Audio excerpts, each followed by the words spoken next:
nuestro archivo municipal, que tengo el gran gusto de estarlo ordenando, y entonces, bueno, pues de algo le sirvió. Sé que alguna cosa sacó de aquí. Entonces, sin más, solo decir que es el más pequeñito de todos, que qué alegría que la gente joven venga con fuerza y apoyando y pensando en el pueblo y en averiguar la cultura, nuestra cultura, y en investigar sobre lo nuestro. Solo tiene 23 años, no sé si lo dije ya, o sea que yo creo que lo volveremos a tener seguro en alguna otra ocasión y nos deleitará con su sabiduría. Él presentó este trabajo nada más terminar en unas conferencias de historia que hubo en Zamora, y entonces pues hoy lo vamos a escuchar nosotros. Espero que lo paséis bien y con esta nos despedimos por este año. Dar las gracias a todos por la atención, fundamentalmente a la concejala de Cultura, por este apoyo que tiene y que llevamos ya 5 años con este ciclo y que esperemos que duren muchísimo y que siga viniendo gente tan interesante por la que viene a ilustrarnos y a comunicarnos sus sabidurías.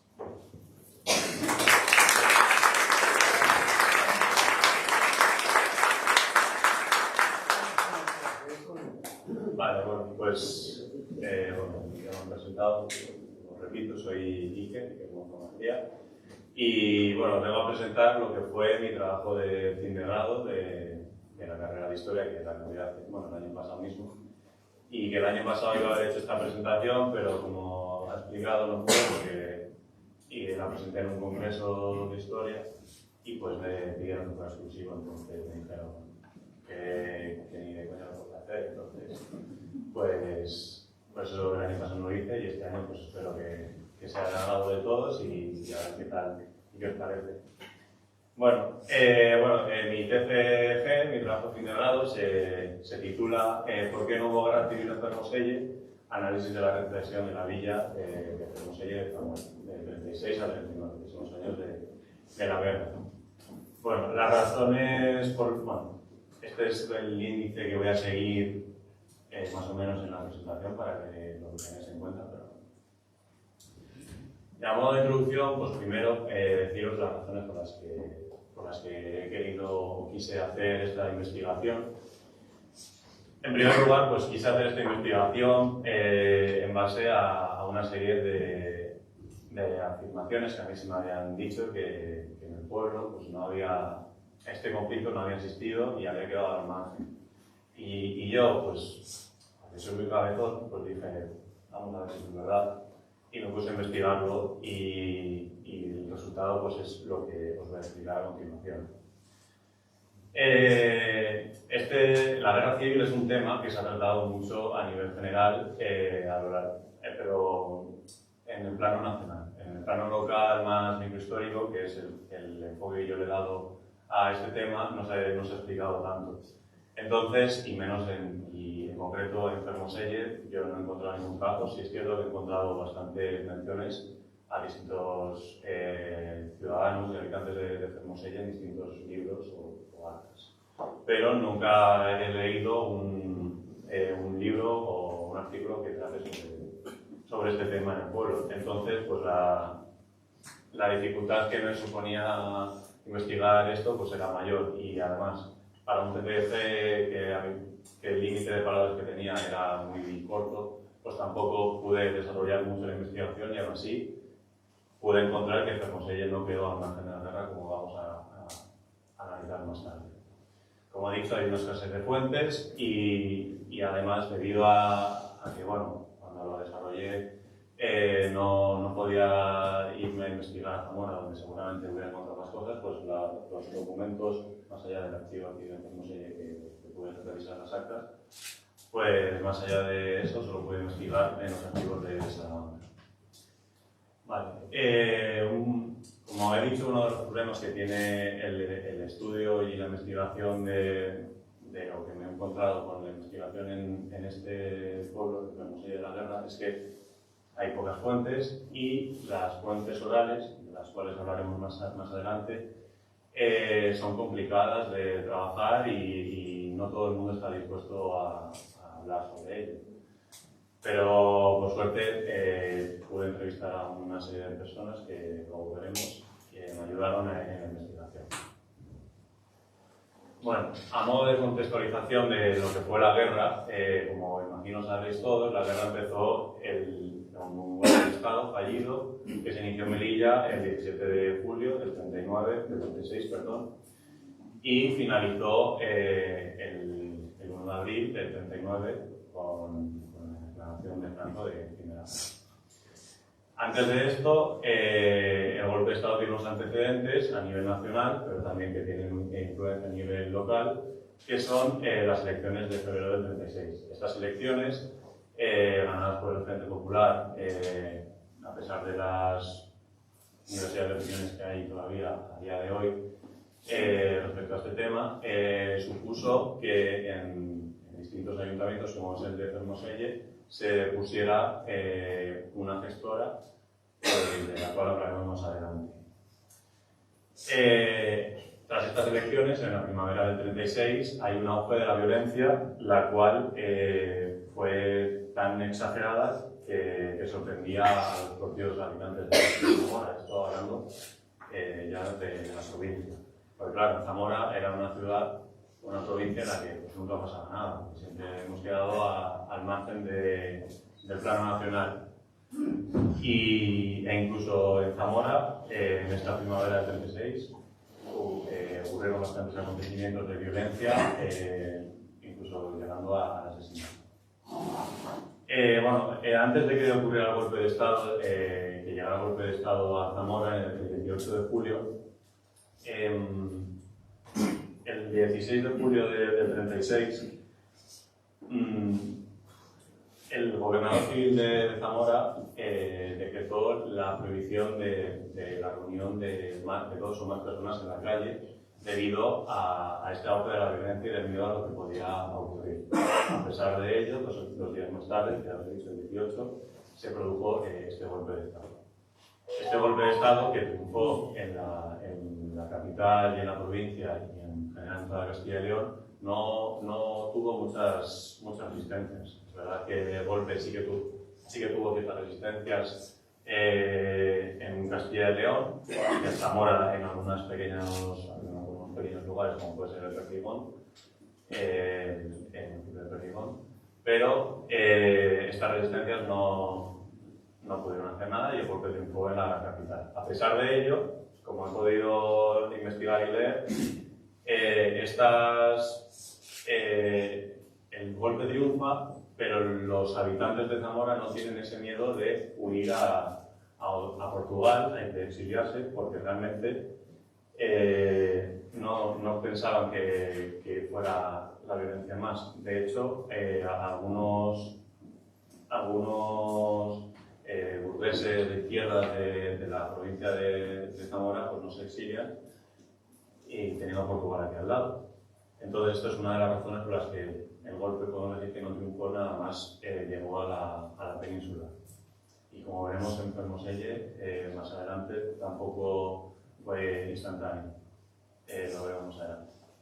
Vale, pero os he traído también aquí a un personaje que se llama Raimundo Hernández Gómez, el cual fue el gobernador civil a partir del golpe de Estado en Zamora, y fue el responsable, o el último responsable, digamos, el que firmaba los expedientes que enviaba a la población detenida a las distintas cárceles. Este señor, que fue gobernador civil de Zamora entre agosto del 36 y febrero del 37, el momento en el que más violencia hubo en Zamora, y en general a nivel nacional, pero también en Zamora, como he dicho, fue responsable de los traslados de una cárcel a otra. Uno de los...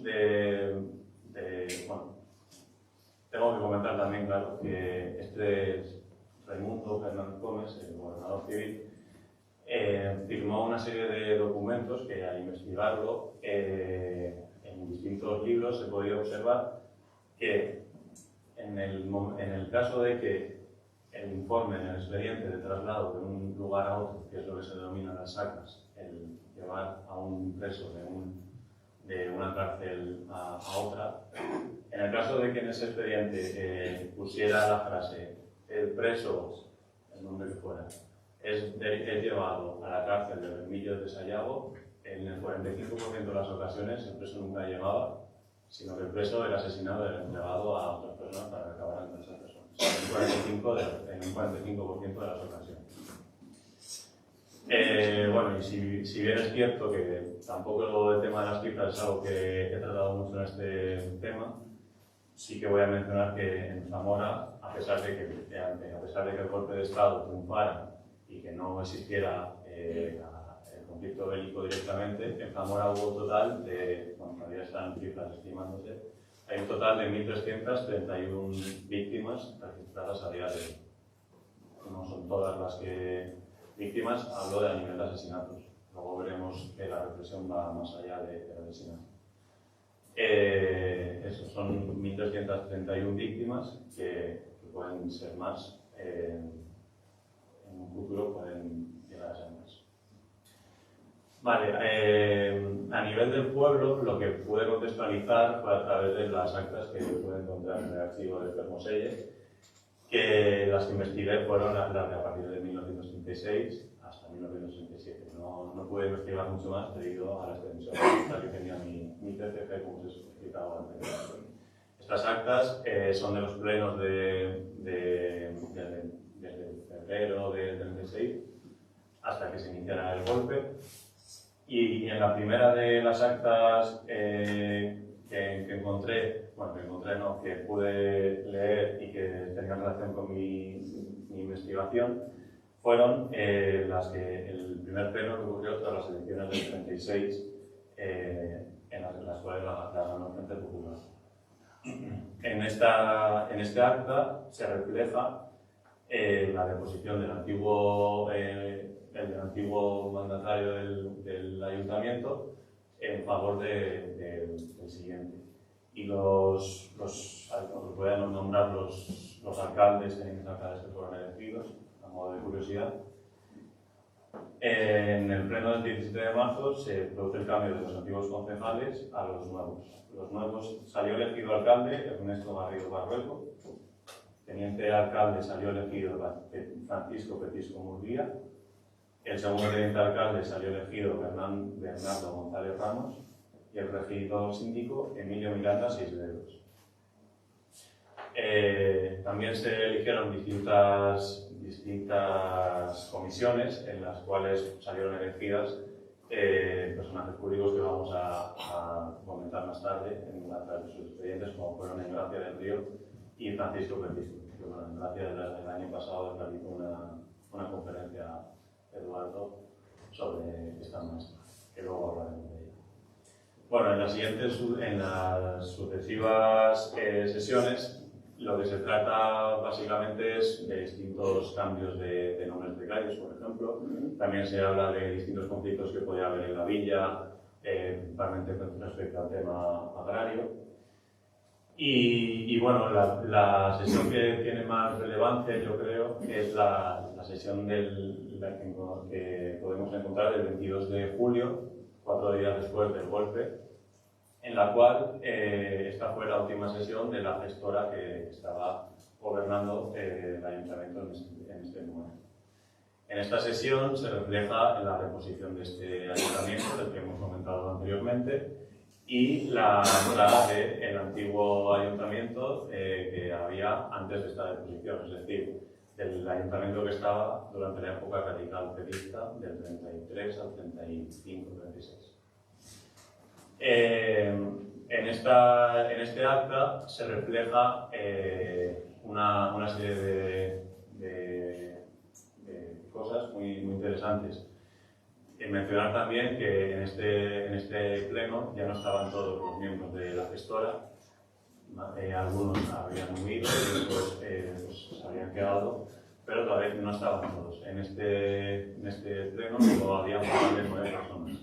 Entre ellas tenemos, por un lado, tenemos diversidad de opiniones respecto a esta cese del antiguo gestor.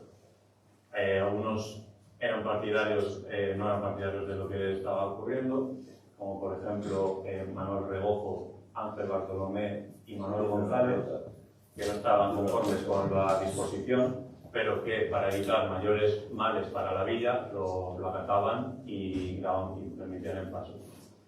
Por otro lado estaban los que sí aceptaron la decisión, los que estaban conformes, los cuales eran Emilio Miranda y Juan Seisdedos.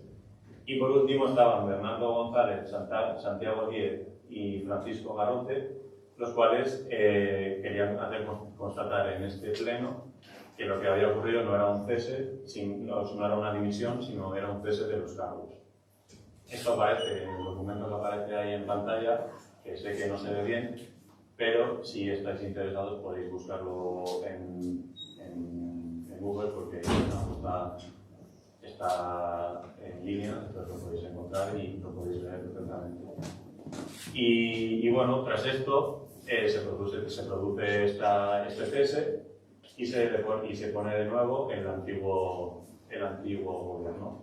Al frente del gobierno de la alcaldía va a quedar Manuel Fuentes, el cual en los distintos documentos que yo he ido investigando confunden el nombre muchas veces de Manuel Fuentes con Manuel Puentes.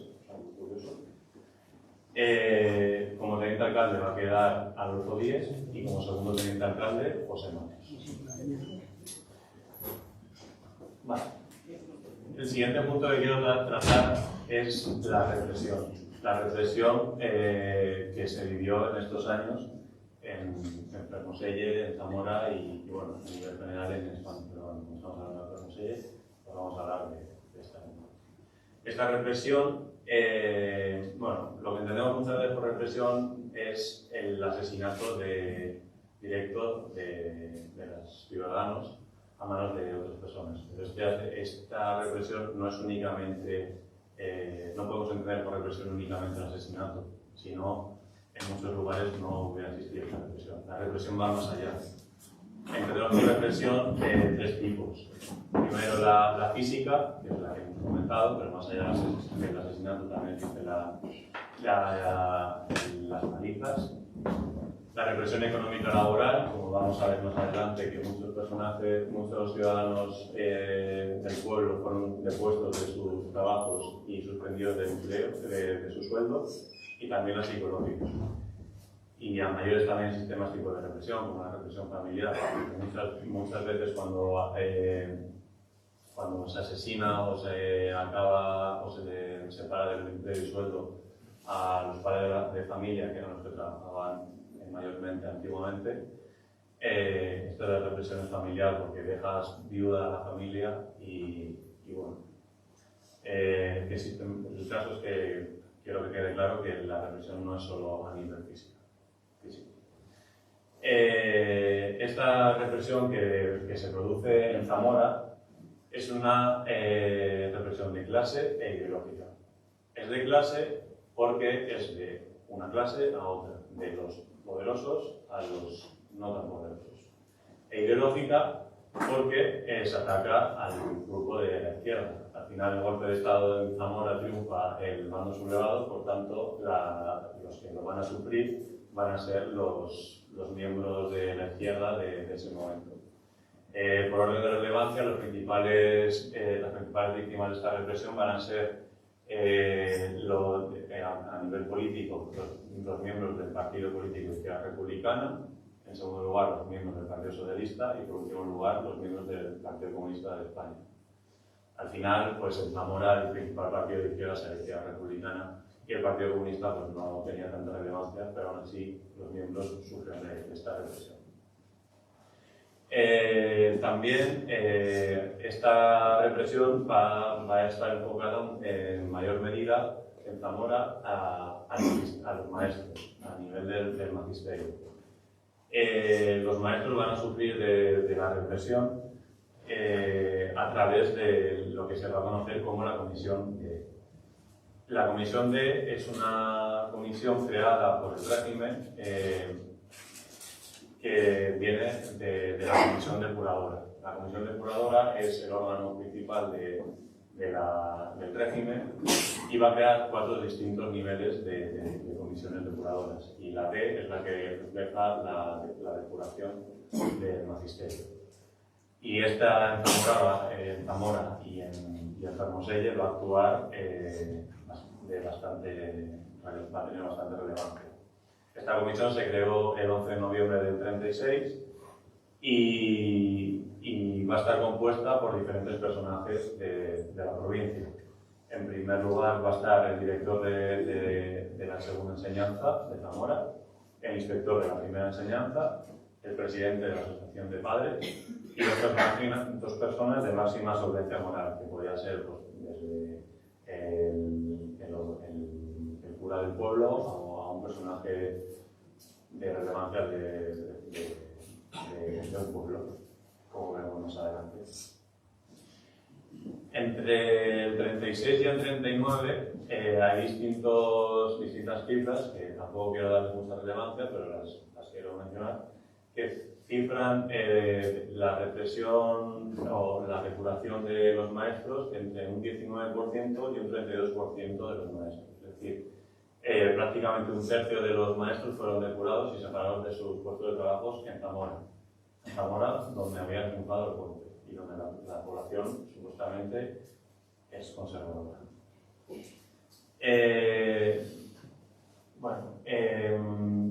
El siguiente punto son los expedientes de depuración. Estos expedientes de depuración son son las actas, digamos, que reflejan las deposiciones y los juicios que se les aplicaban a los habitantes de Zamora. Bueno, Zamora y a nivel nacional. Estos expedientes eran desarrollados por la Comisión Superior Dictaminadora que trataban de desmantelar todo lo relacionado con la República. Esta comisión funcionó hasta 1945 y desarrolló al principio de cuando se crea, desarrolló esta serie de juicios en base a las leyes de la propia República. Y esto va a ser catalogado o nombrado como justicia al revés. Es decir, las propias leyes de la República iban a ser las que iban a justiciar a los maestros o personajes o habitantes del pueblo, políticos y demás. El funcionamiento de estos expedientes o de estos juicios de depuración va a seguir una serie de pasos. En primer lugar, se van a presentar una serie de cargos que podrían ser políticos, religiosos, a nivel social o laboral.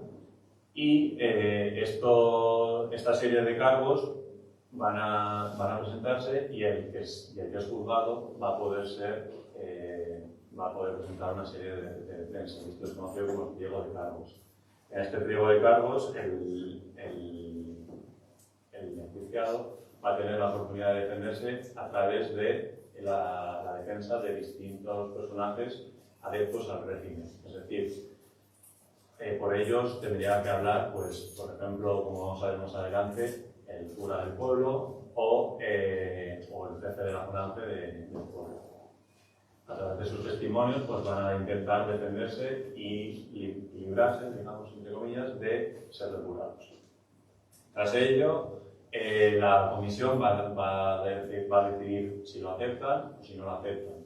En el caso que lo acepten, que la mayoría de casos nunca lo aceptan a la primera, el habitante va a quedar libre y en caso de que no, va a tener una segunda oportunidad a través de una revisión, pero tras muchos años. Esta última revisión, en muchas ocasiones, sí que va a liberar al preso de esa cárcel, como veremos más adelante. Aquí os he traído un recorte del portal de víctimas de la guerra civil que encontramos del Ministerio. En este portal hay un total de 65 expedientes registrados de Fermoselle. 65 personas que fueron sometidas a estos juicios y que encontramos expedientes. En lo que os vaya, la investigación que realicé yo, investigué 7 de esos casos, lo máximo que pude. Y bueno, son casos que ahora veremos que son muy curiosos. Pero, a diferencia de como se comentó al principio, de las diferentes preconcepciones que se tienen en el pueblo, en Fermoselle sí que hubo una serie de familias o personajes que sufrieron de esta depuración o represión. Algunos fueron indultados, sí es cierto, pero otros fueron inculpados y otros depurados, incluso en el caso de la maestra en Gracia, asesinados. Pero eso lo vamos a ver ahora más adelante. Bien, os he traído ahora, como os he explicado, sé que no se ve bien o no muy bien, pero bueno, es lo que podría hacer. Una serie de ejemplos, o los ejemplos que he podido investigar en este trabajo que he desarrollado. En primer lugar, un caso es el de Félix de San Pío, el cual ejemplifica muy bien lo que son los juicios que os he explicado ahora. Se ve claramente el desarrollo que tuvo este señor respecto a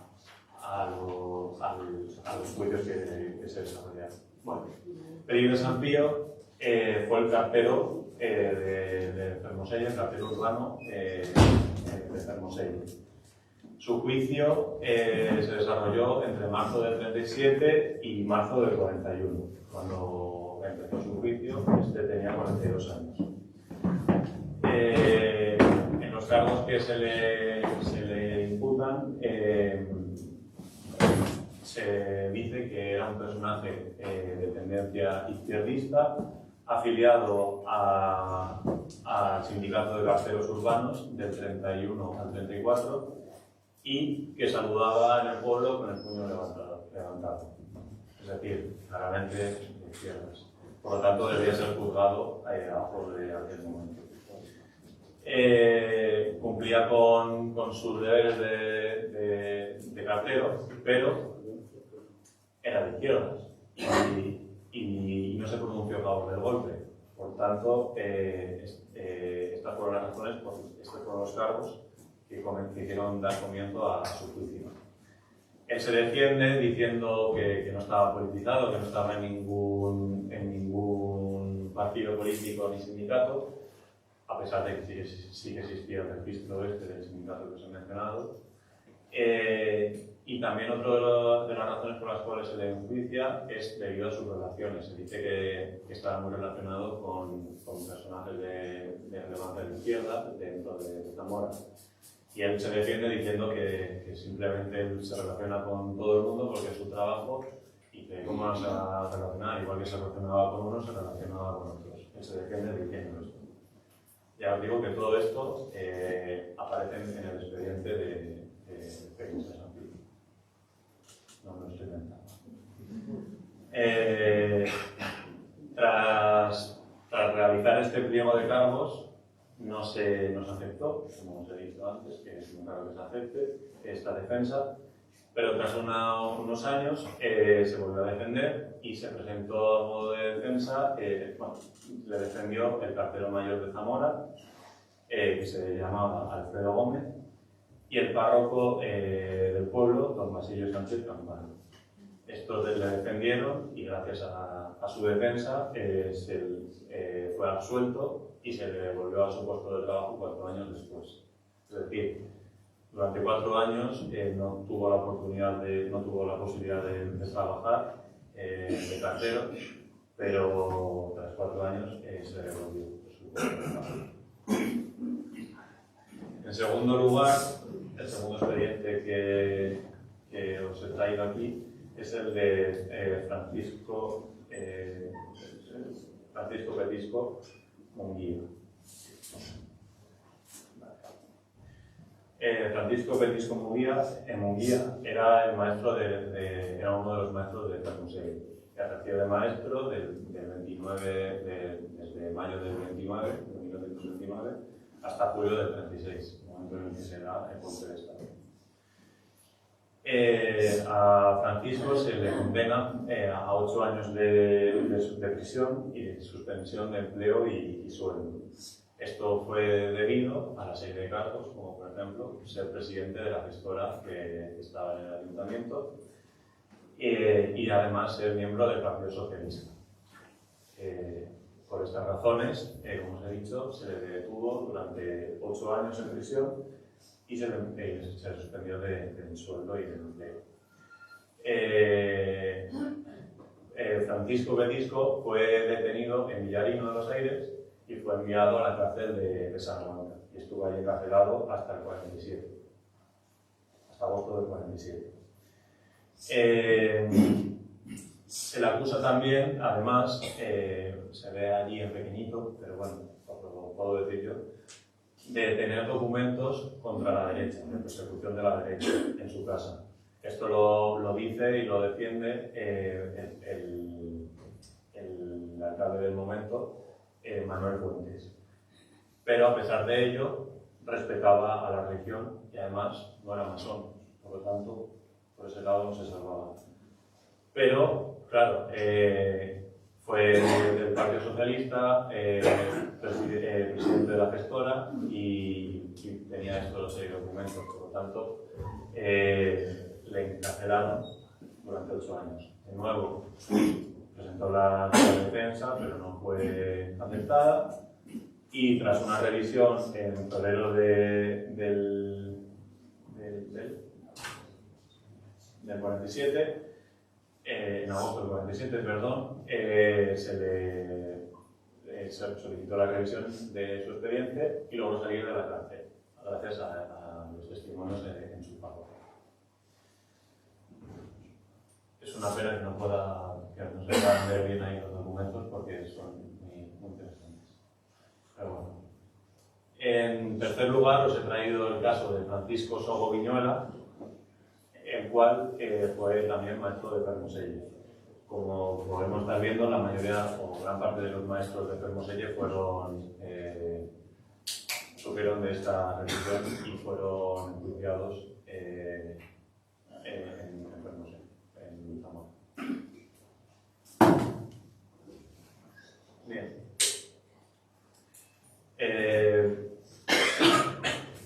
Francisco Sogo Viñuela fue suspendido de empleo y sueldo también en junio del 37, ya que la comisión estimó pues, que no podía ejercer en el ámbito de la enseñanza debido a su manera de educar. Tras 2 años se ha suspendido por empleo y sueldo y trasladado de fuera de la provincia de Zamora durante 5 años, es decir, fue exiliado de Zamora durante 5 años, no podía pisar la provincia. Tras esos 2 años pidió la revisión de su expediente. De nuevo, la revisión no fue aceptada. Y no fue hasta el 42, el momento en el que ya pasaron los 5 años de su exilio de Zamora, cuando sí se le aceptó la revisión y ahora veremos qué fue lo que pasó. En primer lugar, en este pliego de cargos, se defiende el alcalde de 1942 que había en Fermoselle, que se llamaba Damián Temprano. Este comentaba que tenía buena conducta y que no actuaba en política. Por lo tanto, por su parte, estaba todo bien. Por otro lado, estaba el párroco del pueblo, don Basilio, el cual comentaba que era pacífico, pero que era izquierdista y que cuando hablabas con él, pues se posicionaba del lado de la izquierda. Y además pertenecía al partido de Unión Republicana. Para defenderse, porque también tenía la oportunidad de defenderse más allá de las defensas de terceros, él a pesar de haber sido perteneciente a la gestora y de pertenecer activamente políticamente al bando de izquierdas, él presentó en su defensa, se presentó diciendo que el Frente Popular, el Frente Popular de Izquierdas, era nefasto, que había sido una lacra para nuestro país y que además no estaba afiliado a ningún partido y ni a ningún sindicato, cuando realmente sí que estaba afiliado a lo conocido como Federación Española de los Trabajadores de la Enseñanza, de la UPC. Pero en su pliego de cargos, pues se defendió diciendo eso. Y además también le defendió el jefe de la falange de las ONS de Fermoselle, que en ese momento era Raimundo Flores Miranda, el cual certifica todo lo que él ha dicho y finalmente es liberado tras 5 años de exilio y años de desempleo. De momento vemos que todo está teniendo más o menos suerte.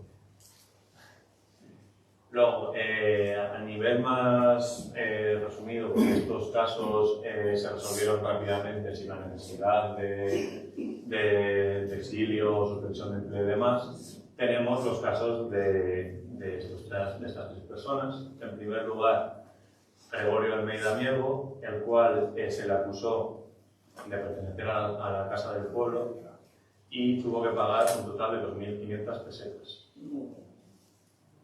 En segundo lugar, Manuel Parizo Martín, que en los registros, por cierto, se confunden Parizo con Parita y no sé si era Parizo o Parita. De maestro no había, tiene que haber otro nombre de maestro. Luego analizo una más. Don Manuel Fortino, San Fortino. Ese lo comento en el trabajo, pero no lo he traído a nivel de ejemplo porque no he podido investigar el expediente. Pero lo agregaron de aquí también. Sí, en el trabajo lo menciono, pero no he podido encontrar su Pero expediente. lo largaron, pero volvió después. Sí. Ya digo que lo menciono en el trabajo, pero como no encontré el expediente, solo pude investigar 7, no lo he podido traer aquí. Pero lo menciono. Es que tengo recuerdo de eso. Bueno, en segundo lugar, como decía, Manuel Parizo Martín, o Parita, el cual fue condenado a pagar 5.000 pesetas por pertenecer a la Federación Nacional de Trabajadores de la Tierra y también a la Casa del Pueblo. Pagó 5.000 pesetas, pero fue absuelto en el 43 de sus cargos, a pesar de que las 5.000 pesetas ahí quedaron. En tercer lugar, Ángel Gavilanes Martín. Ángel Gavilanes fue condenado a pagar otras 3.000 pesetas por ser afín al Partido Socialista, simplemente por eso. Y también fue absuelto en el 43. Pero una vez más hay que lo dinero. Y bueno, y por último lugar, el expediente que os he traído es el de la maestra Gracia del Río de la Vega. Es sobre la que más información hay y más fácil me ha sido encontrar buscando con la mitad de esfuerzo que respecto al resto. Pero bueno, en Gracia, la maestra en Gracia fue miembro de la Federación Española de los Trabajadores de la Enseñanza del PT, del Partido Comunista y también de la Asociación Profesional de Estudiantes Zamorana, de la cual es fundador y presidenta. Es decir, lo tenía todo para ser condenada.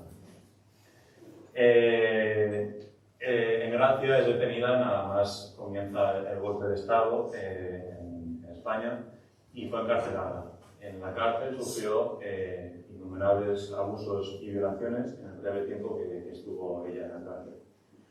Fue uno de los primeros objetivos a nivel de encarcelación y de asesinato. Fue asesinada el 27 de septiembre del 36. Con ellas dan comienzo las sacas, de las cuales hemos hablado antes, hacia las mujeres, sacas de mujeres.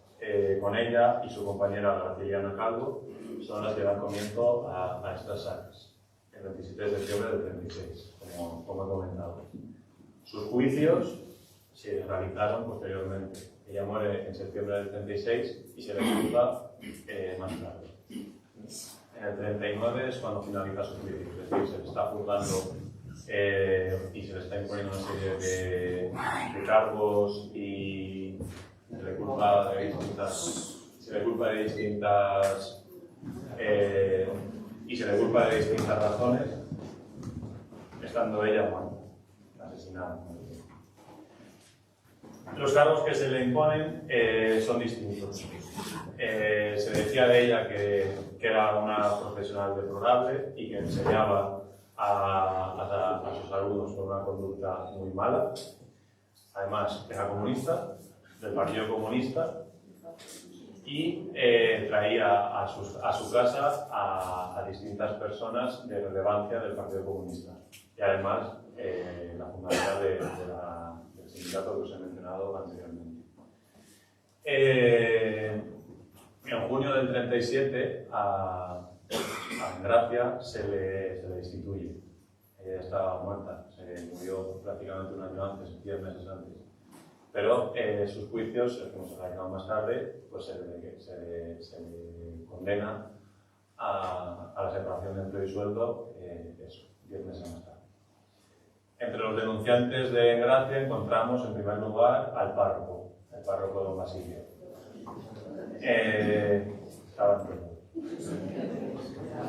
Él la condena diciendo que era comunista, que era muy activista y además era una figura muy relevante dentro del comunismo en Zamora, cosa que era cierta. En segundo lugar, la denuncia el alcalde Manuel Fuentes. Le acusaba de ser dirigente popular y una vez más de ser comunista. Esto no con las palabras que os estoy diciendo, pero parecido.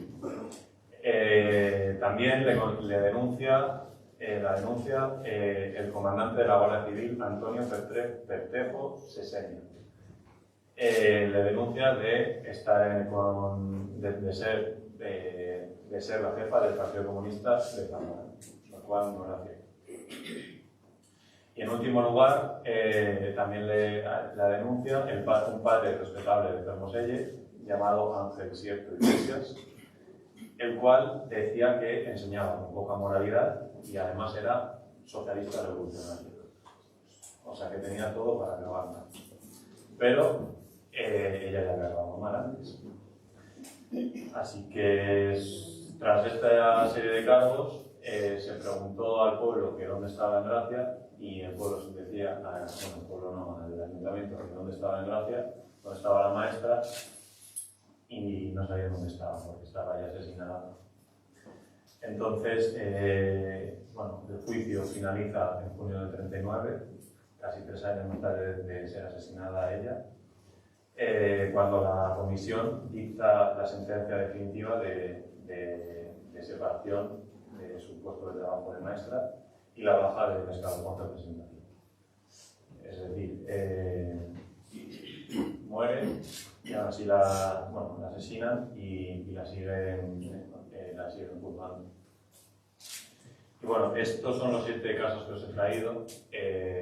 A mayores hay otra serie de personajes que me ha comentado antes, otro maestro, pero que no los he investigado a través de los expedientes o de los informes que he podido encontrar, por un lado por la falta de espacio que tenía para realizar mi trabajo y por otro porque tampoco no tuve mucho tiempo y oportunidad de hacerlo.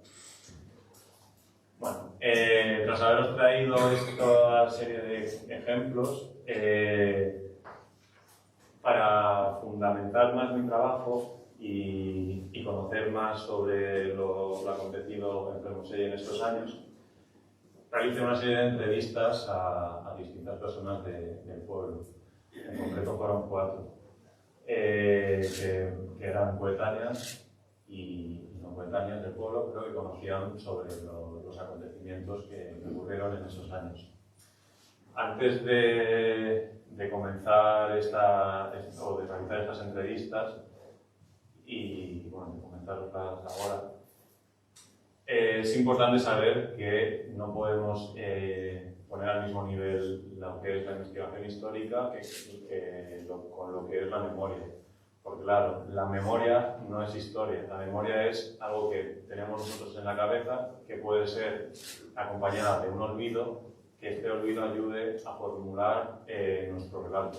Por lo tanto, no nos podemos fiar, las fuentes orales no podemos decir que son 100% fiables, porque muchas veces afecta el olvido o la forma en la que tú viviste ese hecho respecto al hecho real.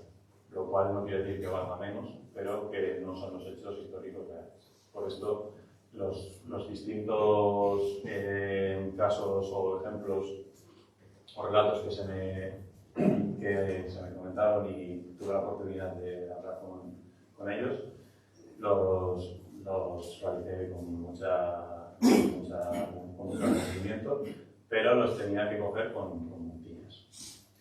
Vale, esta serie de entrevistas, a través de estas entrevistas que también aparecen en el trabajo que está online, lo tengo aquí yo, con lo que trataba de conseguir con ellas era básicamente conocer distintas anécdotas o acontecimientos que yo no podía encontrar en los registros, conocer más a las personas y a los habitantes del pueblo que habían sufrido de esta represión y pues conocer cuáles eran las razones por las cuales esta etapa que se vivió a nivel nacional y que también se vivió en Fermoselle había quedado en el olvido, o se pretendía que quedara en el olvido.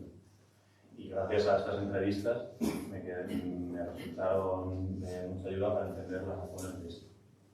El principal problema que me comentaban las 4 personas que entrevisté fue que en Fermoselle en esos años hubo mucha pobreza y mucha hambre. Por lo tanto, el tema de la guerra quedaba al margen y no era un tema que se le diera con tanta relevancia, sino que lo que era más importante era sobrevivir y no morir de hambre. Por ello, la guerra quedaba al margen. Y se me comentaron dos cosas que yo no conocía, que por un lado es la palabra refugiar, que es una palabra aquí del pueblo, imagino, que consiste básicamente en cuando se radica la vendimia, pues había personas que iban por detrás a recoger lo que había quedado por ahí. Pues eso se conoce como refugiar. Y por otro lado estaba la frase hecha de la sardina para 4, es decir, las familias no tenían suficiente dinero o alimentos para alimentar a todos y pues alimentaban con una sardina a 4 personas. Otros aspectos que saqué de claro de estas entrevistas es que sí que existía cierto abuso de poder respecto de unas familias a otras, o no de familias sino de personajes a otros. Por ejemplo, el caso del párroco don Basilio, el cual no trataba igual a unas personas pertenecientes a unas familias que a otras. Y también otra cosa que queda en claro, que saqué en claro, fue el tema que os he comentado al principio de este punto, que es la diversidad de opiniones respecto al mismo tema. Se me produjo esto con un caso que fue el tema de las severianas. Las severianas son una familia o unas hermanas las cuales acogieron en su casa durante unos años a Gracia, a la maestra, y preguntando por ellas, una de las entrevistadas me comentó que era una familia querida y que no tenía ningún problema en el pueblo y que se fueron del pueblo y se fueron a vivir a Salamanca tras comenzar la guerra, pero sin mayor preocupación. Y en cambio, por otro lado, otro de los entrevistados me comentó que cuando empezó la guerra tuvieron que huir lo más pronto que pudieran, por lo que pudiera pasarles. De aquí viene este problema que os he comentado. Bueno. El siguiente punto que quiero tratar es la prensa en relación con Fermoselle, claro. Fermoselle no quedó al margen de la guerra, como hemos podido analizar a lo largo de esta conferencia, y en la prensa lo hemos podido contrastar. La prensa en estos años era utilizada para someter al pueblo y legitimar lo que estaba ocurriendo. Tanto el golpe como al líder y todo, básicamente. la guerra era denominada como guerra civil, la guerra civil era denominada como guerra de independencia frente al invasor, cuando el invasor habían sido el ejército sublevado, pero ellos lo habían denominado de esa manera. En 1938 se crea la ley de prensa y el servicio será dirigido por Millán Astray, el fundador de la Falange y también el fundador de la Radio Nacional Española. Esta ley de prensa va a tener el fin de llamar a la unidad de España, el odio del enemigo, el enemigo de la nación, todos sabemos quién era, acatar al líder, en este caso Francisco Franco, y rendir culto a los caídos por Dios y por España. El periódico que pude investigar y en el cual pude encontrar distintos recortes fue el Heraldo de Zamora. El Heraldo de Zamora es un periódico que en este momento era afín al régimen, por lo tanto los recortes y las noticias que presentaban pues eran favorables a este. A pesar de que las noticias que he traído son todas del 36, es decir, que es recién empezado el conflicto. En primer lugar, os he traído un recorte en el cual hablan sobre Fermoselle. Bueno, los 4 recortes que os he traído, que os voy a presentar ahora, todos hablan de Fermoselle. Y en primer lugar, hablan, aunque no se vea bien, de la recaudación de 266 pesetas en favor del movimiento nacional para el ejército, recaudadas entre niños y maestros de la escuela de Fermoselle. En segundo lugar, lo que aparece aquí es un acto político desarrollado aquí en la Plaza del Pueblo, en el cual se reúnen niños, padres y maestros docentes del pueblo en favor del régimen, a modo de adoctrinamiento. En tercer lugar, os he traído lo que denomina el Heraldo de Zamora como la suscripción patriótica en Fermoselle, la cual se hizo esta suscripción patriótica del 3 de agosto del 26, momento en el que se publica este periódico, en el cual se comenta que Fermoselle donó 4.890 pesetas para las fuerzas nacionales. Es decir, desde el primer momento Fermoselle conocía lo que estaba ocurriendo, porque estamos hablando de que esto ocurrió el 3 de agosto y la guerra comenzó el 18. Es decir, desde el primer momento quedó claro lo que estaba ocurriendo. Y en último lugar, os he traído un recorte también del Heraldo de Zamora, en el cual se habla de la bendición de la bandera de la Falange, aquí realizada en la plaza del pueblo. En ella, pues, en este acto vienen distintos personajes de relevancia, no solo de Fermoselle, sino también a nivel provincial o regional, como puede ser el obispo, distintos jefes de la Guardia Civil, carabineros y los jefes locales de la Falange. Y como vemos, Fermoselle es un ejemplo patriótico de lo que tendrían que hacer todos los municipios en España en favor del régimen. Y ya a modo de conclusión, espero que no os preguntes algo, he sacado una serie de conclusiones que os voy a traer aquí. Fermoselle no quedó al margen del conflicto, como hemos visto, pero no podemos decir que en Fermoselle, ni en Zamora, ni en prácticamente toda Castilla y León hubiera guerra. No hubo guerra porque no hubo conflicto bélico, no hubo conflicto armado entre un bando y otro. Pero sí que hubo una brutal represión reflejada, en este caso en Fermoselle, con los 65 expedientes que he podido encontrar, de los cuales he analizado 7, que sí que sufrió este pueblo. Por lo tanto, no hubo guerra civil armada, pero sí que hubo personas de distintas familias que sí que sufrieron de la represión y no fueron casos aislados de 2 o 3 familias como me han comentado en alguna entrevista.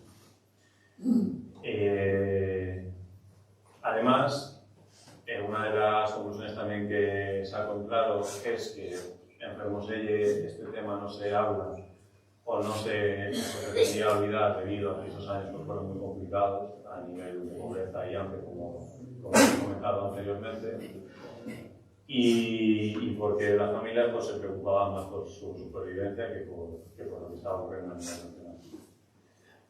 Y bueno, básicamente esto es todo. Muchas gracias.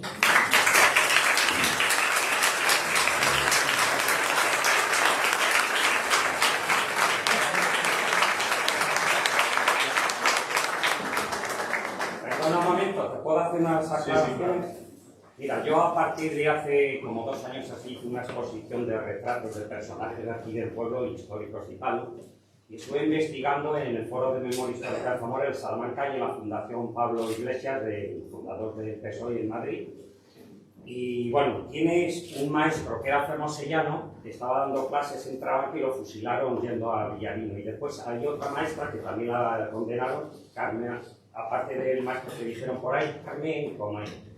Y después también estuve investigando, resulta que hubo aquí muchos voluntarios, un grupito que fueron a la División Azul a luchar a favor de Hitler contra Rusia, y cuando vinieron aquí, que vinieron casi medio mutilados todos, fueron los que se dedicaban de vez en cuando a pasar el rato, a dar aquellos paseillos por los pueblos de Sayago, tú, te pego 4 tiros y vengo tan tranquilo, me bebo una botella de vino y vengo. Y hubo aquí, vale, un grupito, 4 que yo pude investigar, de los de la División Azul, que se dedicaban a eso cuando se aburrían, iban por Sayago, por ahí por Salamanca, cogían al que el cura le decía esto. Y otra cosa, don Basilio también trajo aquí parte de esa compañía de curas que iban fusilando, de ese, que eran armados. Cuando esa foto que tú pusiste ahí, que estuvieron aquí en la plaza, trajo parte de esa compañía porque se quería cargar a gente del pueblo. Y como vieron que ese día no era el apropiado con toda la gente, pues se marcharon esos curas, eran asesinos porque se dedicaban a fusilar, se marcharon de eso. Yo esto lo he sacado de donde te he dicho, el Foro de Memoria y de la Fundación. Pero hubo otros 3 maestros más que fueron también. Carmen Tomás, José Castro, que era fermosellano pero en Trabanca, el otro me dijo y otros 2 maestros más. Yo investigué en eso, era lo único. Y yo hice el retrato de esa gente que pude mirar de sus fichas y tal, y los dibujé. Por ahí una mano. Sí. Yo, cosas que he oído, he oído muchas, pero 2, no sé, mi madre, he oído de tejado en tejado, gente que huía, porque el vecino de al lado se denunciaba. Y luego, dice que ella tiene el recuerdo, no sé si es verdad, que en el cementerio cogían y asesinaban a los del pueblo. No sé. ¿Has investigado eso? Sí, ¿Es verdad que les mataban aquí? ¿Es verdad que les mataban aquí? Sí, perdona un momento. Venían de la parte de No, pero bueno, yo cosas que oí. Ellos lo trajeron y lo mataron allá. Que les mataban aquí en el puerto, de Baja de Veracruz. Así lo mataron. A ver, por favor, no comentéis. Yo al final, esta que me estás comentando, sí que se me ha comentado en las entrevistas que hice, pero se me dijo también que las denuncias entre familias eran únicamente denuncias por me ha pisado la tierra de mi campo, tal, y entonces aprovechaban esta razón para denunciar a esta persona, aunque no fuera por un motivo político, pero aprovechaban la situación y nos denunciaban por eso. Mi padre decía que era socialista, que igual no era socialista, era que no le gustaba el vecino. Y otra cosa posterior a la guerra civil, has nombrado a Raimundo. Sí. Has nombrado. Es que yo sé mucha historia, ¿tienes conciencia te ha informado alguien de la vida que tenía esa familia con un hermano comunista y un presidente de la Diputación, jefe de Falange? Solo sé yo. Es Raimundo, el jefe de la Falange de aquí.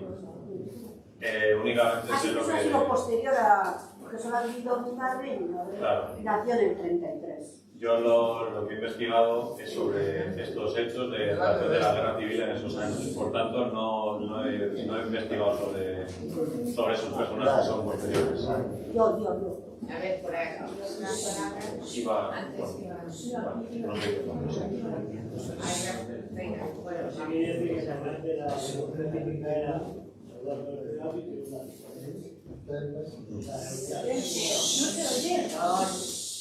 Yo hemos hablado del tema de las sacas y luego se recuerda el tema de los sistemas.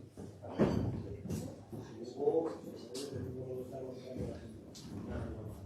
Aquí en Fermoselle lo que sí que creo que lo has comentado, que en Fermoselle los asesinaban por el cementerio que venían desde Salamanca, que no eran del pueblo. No, Pero y la... había sabe quién, eran Sí, sí. del pueblo de Salamanca.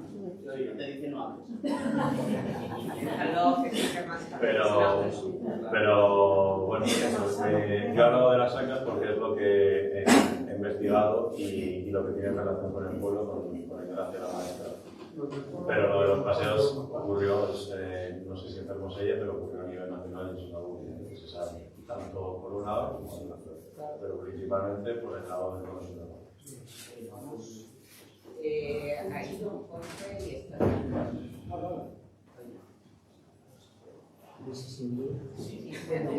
Yo quiero comentaros que esto de las 3 personas que han aparecido en los nombres, que fueron castigados y que tuvieron que pagar, mira, aparece mi abuelo, Antonio Ángel Gavilanes Martín. ahora digo yo. Y, vale, sí, porque tú me has todas las cosas que yo, que es más mayor que yo.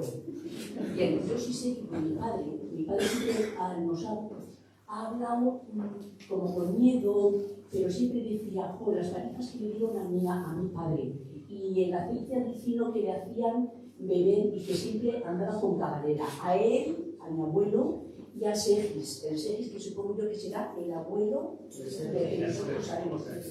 Porque mi padre me tiene contado que cuando fueron las elecciones, que el colegio electoral estaba en la casa justo de aquí, de la Cruz de la Cárcel, donde vive mi amiga Pili Música, que había un cuartito pequeño, que allí, que ellos se habían puesto muy contentos porque habían salido los socialistas. Mi abuelo era socialista y que habían estado muy contentos, pero claro,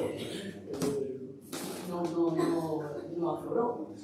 Bueno, pues en el fondo me siento orgullosa porque encima, fíjate, no solamente con las palizas, que también tengo que pagar 3.000 pelas, que no sé de dónde las sacaría. Una aclaración sobre eso. Entonces, yo Para que la gente tenga idea, 3.000 pesetas de aquella época hoy en día serían unos 3.000 euros. No, 3.000 euros.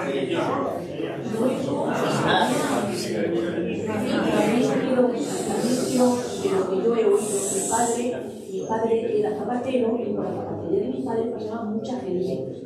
Yo, por eso digo que a lo mejor mi hermano, que me lleva 7 años, igual tiene más conciencia que yo, pero yo sí tenía siempre las antenas encendidas o atentas, y yo recuerdo que cuando el señor Emilio Fuentes, que los que somos mayores sabemos quién era, el marido de la señora Flora, iba mucho a mi casa, porque mi padre le arreglaba los zapatos y le hacía cosas.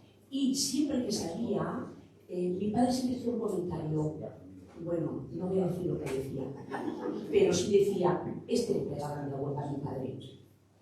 Y alguna persona más que me lo voy a reservar, que de eso sí me lo comentó cuando ya estaba en la residencia, un poquito antes de morir, que yo me quedé súper sorprendida. O sea que la familia, nuestra familia, Antonio, sobre todo el abuelo, cuida bien lo castigado que fuera.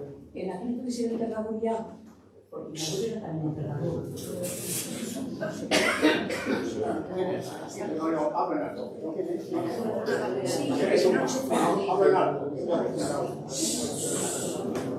Sí, para contar un poco más que mi hermana sobre mi abuelo, Ángel Gavilanes Martín, que pagó esas autoridades. Es verdad que, como ha dicho ella, era pues, un poco bastante de izquierda, ¿no? Llevamos mucho más que ella, porque llevo 7 años. Algo que no has comentado es que relacionado realmente con lo de las acas, que no solamente las acas hacían de la cárcel, y como se oye, como ha dicho también Antonio Varas, sacaban a pasear, le pegaban una buena manta de palos y después lo dejaban en casa. A mi abuelo, una de las veces, siempre aprovechaban en el momento en que no estaban ninguno de los hijos. Los sacaban y lo hizo, volvían.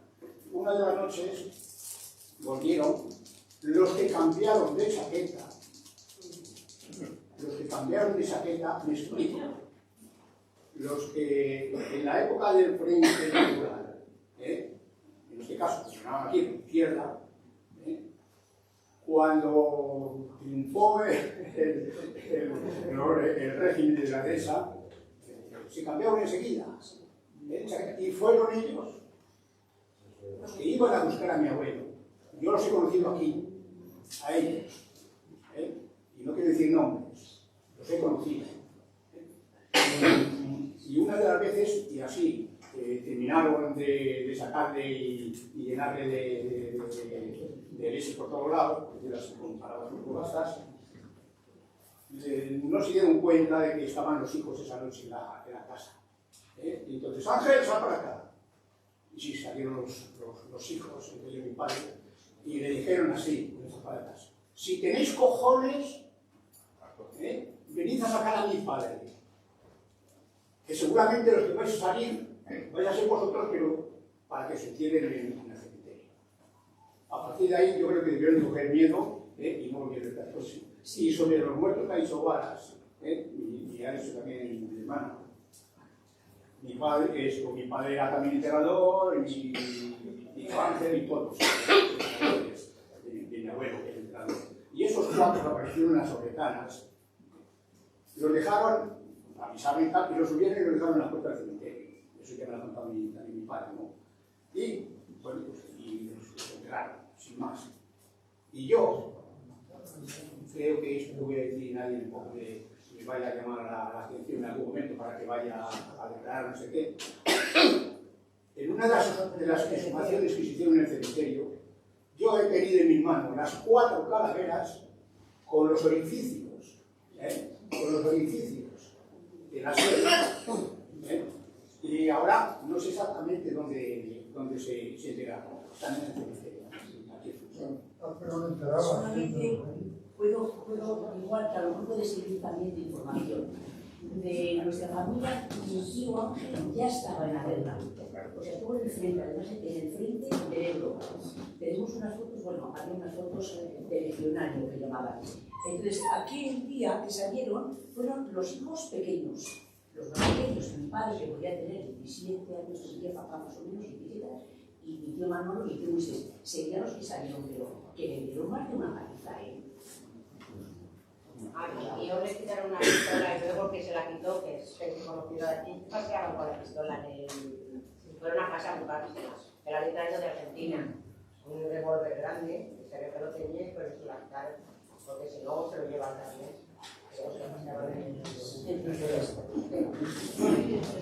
Por aquí. Veo que mis conclusiones no están. Los años que han pasado, los tenemos en la mente. Los años que han pasado, los tenemos aquí. A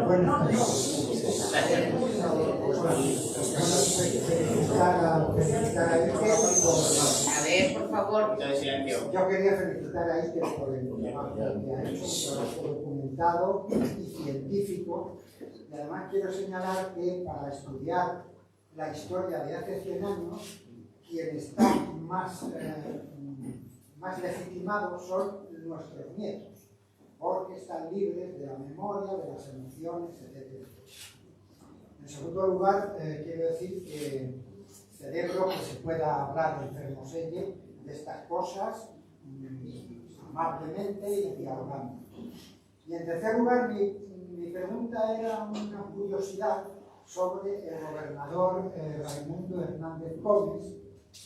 Es decir, si él era consciente de que cada vez que firmaba las órdenes de traslado ocurría lo que ocurría. Lo digo porque ha habido una polémica en Zamora hace unos años, sobre todo por sus herederos, uno de los cuales fue alcalde de Zamora, Raimundo Hernández Galmarchiano. Y esto vino impulsado por los herederos de Ramón J. Sender, un escritor fue en la Guerra Civil, que estaba casado con una zamorana, que era una extraordinaria pianista, tocó el piano junto con García Lorca, cuando Lorca estuvo en Zamora, que se llamaba Amparo Barallón, y que fue asesinada por un falangista llamado Martín Mariscal, en una de estas sagas. La pregunta es, tu juicio sobre el comandante Hernández. A ver, en primer lugar, respecto al tema de las emociones, es algo que a mí directamente no me toca, porque claro, han pasado 88 años desde que empezó, pero no deja de ser una emoción fuerte. O sea, me queda lejos, pero sigue siendo algo que no me afecta directamente, pero que es algo muy importante. Y que seremos jóvenes, pero que también tenemos ese sentimiento ahí. Y respecto a Raimundo, pues no te puedo decir porque no lo sé, pero lo que sí sé es que cuando se firmaba eran directamente entregados a los asesinos. O sea, él, evidentemente, él no estaba presente en el momento en que lo firmaba el que iba a ser condenado, pero él, una vez estaba firmado, se les entregaba directamente a ese 45% que hablaba antes. Algunos tenían la suerte de no ser entregados, pero otros pues no. No te puedo decir, ya lo siento. Pero ahí, ayer que estuve mirando, preparándome la exposición, cuando buscas el nombre de Raimundo Hernández Gómez, sí, en Facebook aparece una biografía bastante extensa sobre él. Y si os interesa, podéis buscar algo sobre él. Igual ahí lo indican. Yo solo recordaros que hace 2 años estuvo, como ya dijo Iker, que está colgada esa conferencia en YouTube. Estuvo un historiador, Eduardo, y él investiga, bueno, colabora con mucho en el tema de la memoria y ha investigado concienzudamente el tema de la maestra. Entonces nos contaba cosas. Se la atacaba además porque fue la primera mujer que vino y llevaba la falda un poco más alta, que fumaba, que estaba enrollada con el médico del pueblo que también fue represaliado, sí, y porque no estaban casados. Bueno, pues esto, quiero decir que era una mujer muy avanzada para su tiempo y entonces todo esto fue tremendo para ella. Se la cargaron en un chispún inmediatamente. 2 meses. 2 meses. Sí. Comentaste que todos los que llevan, firmaban el acta para llevarlos a la cárcel, todos los que entraban en Bermillo eran fusilados. ¿Y por qué no otras cárceles no? No eran todos fusilados. Lo que comento es que el 45% de los que eran enviados a la cárcel de Bermillo no llegaban a la cárcel. Eran fusilados o asesinados antes. O sea, y en otras cárceles no. En otras cárceles, o sea, yo hablo de esto porque primero es evidentemente también pasaría, aprovechan las sacas, los paseos que comentábamos antes para asesinar a estas personas, pero el caso de Bermillo es curioso porque es prácticamente la mitad. Es lo curioso. Pero no llegan a la es antes de la cárcel. Y claro, estos cadáveres, estos cuerpos, los dejaban tirados en las carreteras, las cunetas, para sentar el perro. Por aquí una última pregunta. Sí. Vamos. Bueno, en primer lugar, pues gracias por decir la palabra asesinato y no eliminación física, como ya comentamos en el Congreso de Zamora. Y la pregunta pues es sobre una frase que se escucha mucho, sobre todo en los bares, que es que hubo muertos por los 2 bandos. Y yo solo he visto muertos de uno. La pregunta es si has encontrado muertos del otro bando. A ver, si bien es cierto, esto ya es más a nivel nacional, claro. Si bien es cierto que la mayoría de cuerpos que encontramos en las cunetas o que encuentran los arqueólogos o quien se dedica a través de distintos foros y asociaciones a desenterrar estos cuerpos, la mayoría que encuentran son de bando republicano. Es normal, fueron los que perdieron, por lo tanto la mayor parte de los cuerpos tienen que ser de este bando. Pero si bien es cierto que también hay casos que están enterrados o en las cunetas, algunos del bando sublevado, pero claro, la gran minoría. No te puedo decir un porcentaje, porque un 90% 10, porque no lo sé, pero la gran mayoría son republicanos, pero también existen asesinatos del bando sublevado. Los hay. Pero al final, quien pierde la guerra es el bando republicano, por tanto, quien sufre la mayor eliminación física, el mayor exilio y la mayor represión, como he comentado, a nivel laboral o salarial, son los republicanos.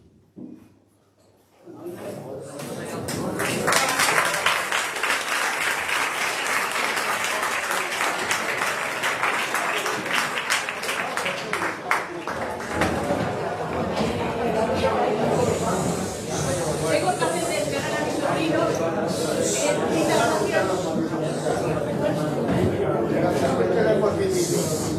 Calla la boca, que va a estar, no se oye.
Pero es que se lo saco. O sea,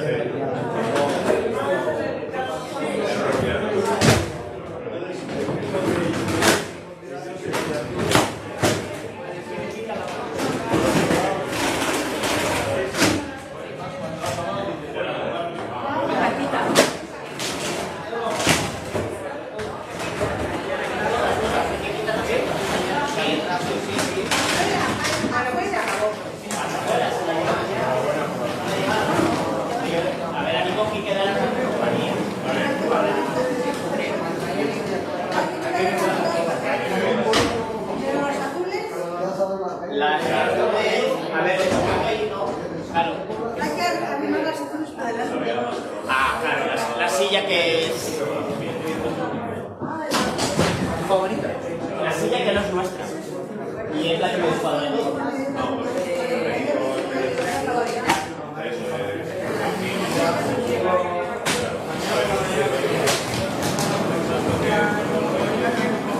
Quieto, no te... Y aquí queda otra. Y aquí queda otra. Pues poner estas, hay Bueno, que poner estas muy bien. al fondo, ponerlas en el fondo, pegadas y levantarlas aquí un montón, Pablo.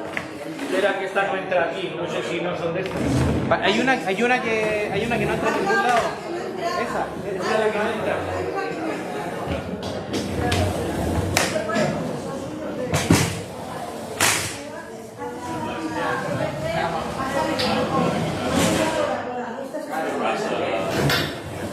Espera a ver qué hacerse la foto.